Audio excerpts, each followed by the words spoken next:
Right now, Iran is under attack. Reports are pouring in, and Israeli strikes have hit key nuclear sites. But what if I told you Iran has been collapsing long before the missiles ever arrived? Because this isn't just a country under fire, it's a regime rotting from the inside out. Let me show you what the Ayatollah doesn't want the world to see.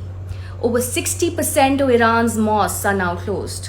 Clerics are being chased off the streets. Half the population no longer identifies as Muslim, and young women are burning hijabs in public squares. This isn't rebellion, this is a mass exodus from religion enforced by the state. You see, back in 1979, Iran promised the world an Islamic utopia. Clerics took power, Sharia became law, hijab became mandatory, and dissent became blasphemy.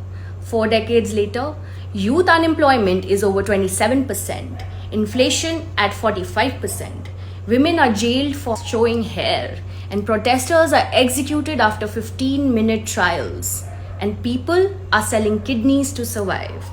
This isn't divine justice, it's a slow motion implosion.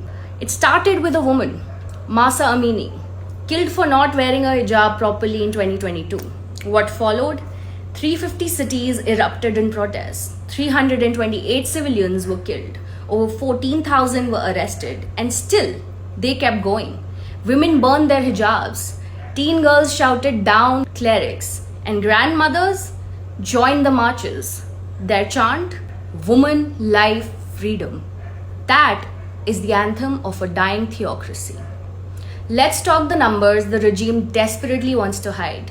Officially, Iran is 99% Muslim, but independent polls tell a different story.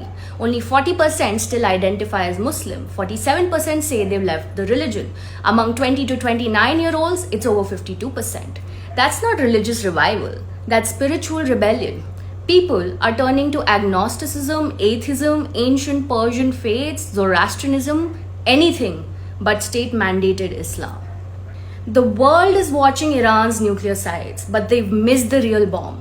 This isn't just a military crisis. This is a civilizational warning. Iran shows us what happens when religion turns into courts, women lose their voice, and truth is criminalized as blasphemy.